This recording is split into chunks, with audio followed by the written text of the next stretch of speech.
Marcus Peters is from Oakland, town business. Shout out to the Bay Area. Went to McClymonds High School. It's probably where I would have went had I stayed in Oakland. But whatever.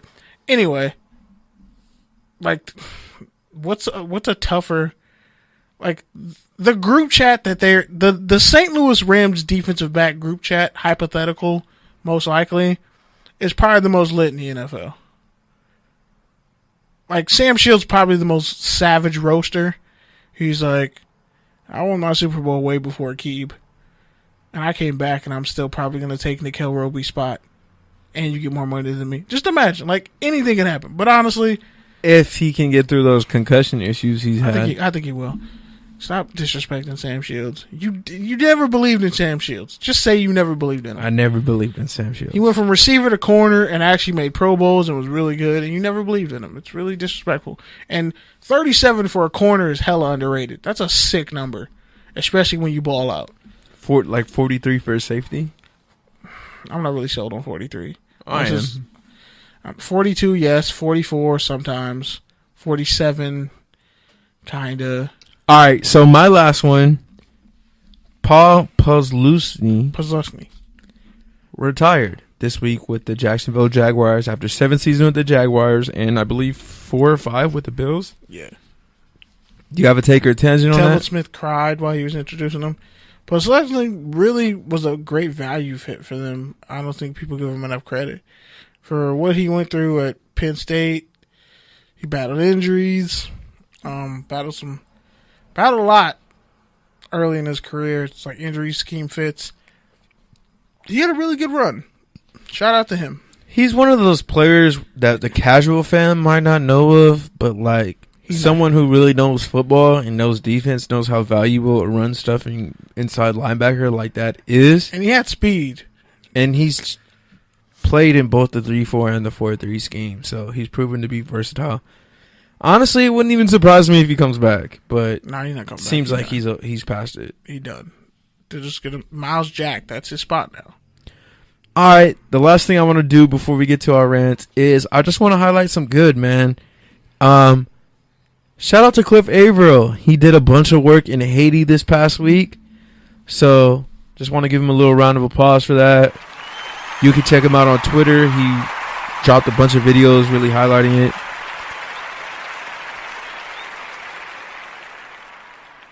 And then, the last thing I wanted to talk about was this week's Shadar. Yeah, I'm trying to start that up. Basically, it's the pettiest NFL player of the week. And this week is Marquise Pouncey for the San Diego Chargers, or Los Angeles Chargers. Yeah, bro. He's still talking about how the Dolphins cut him. And we've already talked about this topic like 3 times on this show alone. And we get it, man. They didn't call you. They didn't sit you down. That's NFL life. It happens. Sorry to tell you that. It sucks, but you got a big time deal with with the Chargers, and you have a chance to really be a staple on that offensive line. So, move on. By the way, to touch on that, I think I had Billy Price going to the Chargers in the second round because Pouncey he's a stopgap. He's not going to play much longer, and it'll give pretty much Billy Price this whole year to kind of red shirt if he needs to. That's too high, but for him, no. He was considered a first-round pick before he tore his bicep. Imagine him becoming, and they already redshirted Forrest Lamp, essentially. You put Dan Feeney, Forrest Lamp, and Billy Price, your interior lineman, and then you have Russell Okung at left tackle, and you can find a right tackle. That's a pretty solid offensive line. If anything, they need to find tackles before that. Yeah, but Billy Price, someone's going to snag him in the first 2 rounds. I don't see him falling. I'm worried about that pick, but go ahead, since you're going to wrap up the show. Go ahead. And yeah, you gotta stop hating on the Pouncey Bros because they will fight you. Wow, what a week. It's funny. Like, I'm really learning to be more patient.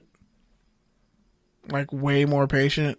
I don't really like on the surface, it seems like I'm super calm. But honestly, like, I really want things to happen like 2 seconds ago. And I'm just kind of annoyed easily. I don't really show it. But in terms of like life goals and stuff like that, like, I really harp on it. I'm kind of in a phase of my life where I'm not really doing that as much. Sometimes you can move too fast when you're young.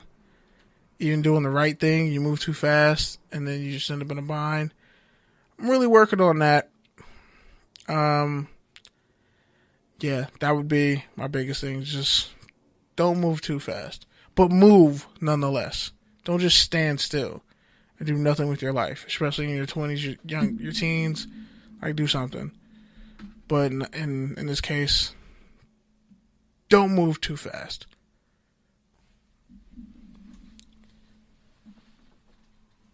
All right, man. So this is the part of the show where we usually get the most personal. So first off, I just want to say we take this podcast very seriously. So when incidents like yesterday occur where it kind of makes us look like amateurs, it's really disheartening for us because we put so much time into prepping, into promoting, into editing, cutting, creating content, creating segments. So when things go astray, it's really difficult for us as a team, as a brand. But at the same time, we really enjoy getting guests, especially dope ones, which we usually get. But the root of the show is me and Kenneth's conversations, where the conversations you have in barbershops, the conversations you have at the lunch tables, anywhere you go. That's what this show is. That's the root of the show. And yeah, me and Kenneth aren't any special. We write for a couple websites. I have a journalism degree. He almost has a journalism degree, but that's not shade. The point is, we're not that special, yes, but if you listen to us and if you give us a chance, you'll see that we have a sort of chemistry. We have a way of having banter, of having talk, of giving you news headlines, topical takes, topical tangents, like, not to be corny and plug the show again, but that's really the root of this show. And as much as we'd like to have guests and have dope conversations and dope interviews, like, that's not the sell. That's the added bonus. The sell is me and Kenny, so we hope you'll listen and we hope you'll enjoy. And I know I'm way over time, but the second part of my rant is life is just precious, man. You never know when things can turn for you. You never know when things can change. Like, even yesterday, you think you're going to break through and you stumble. And that's the same thing in life. So, like KB said, it's all about moving. It's about doing the best that you can do and just valuing life, valuing the moments you have with the people you value the most. That's really what I've learned this week, especially with my grandpa being sick. Shout out to my grandpa, man. He's the reason why I'm even here. Not only just taking care of me, but really just giving me a knowledge of football, a passion for football, an understanding of football. Like, that man is really the GOAT. So, shout out to him. I love him. Just hope he gets better and enjoys the rest of his life. So, yeah, man, this is the Touchdowns and Tangents show. If KB wants to go ahead and take us out, go ahead. Yep. And shout out to my grandma, too, by the way. Her birthday just passed. She's still holding it down. It's like chemo, but dialysis is no joke. I'm going to just say that. Take care of your bodies. This is the Touchdowns and Tangents show. I'm PD Camarillo. I'm getting to that. I'm Kenneth Frank James Barry. We're here every week. We'll put up our mock drafts on Medium.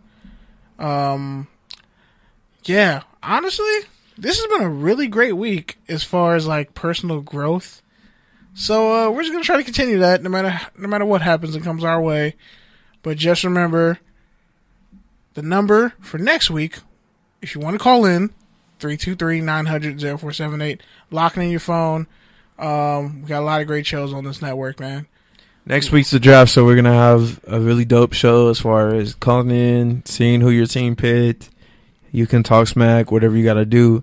But, yeah, check us out here live, the Good News radio station. That's the full cut version of the show. It's unabridged, clean, original version of the show that we've started for like almost 70 episodes. And then you can catch the podcast version, which is going to be leaner moving forward. We're going to start trimming the fat on that. So you get more of the topical takes and tangents and less of me saying at the end of the day and whatever other ad-libs and fillers, and less of KB breathing and having indigestion. Wow, that hurts on multiple levels. But anyway, enjoy your week. I'm glad we dropped before J. Cole's album came out because no one would listen then. But anyway. Shout out again to Taylor Rooks and Bob Garcia, who were supposed to be on this week's episode. Bob Garcia the fourth. You know, our audio had different plans. It's all good, man. Have a great week. Check out the draft. Touchdowns and tangents. You know what you got to do. Deuces.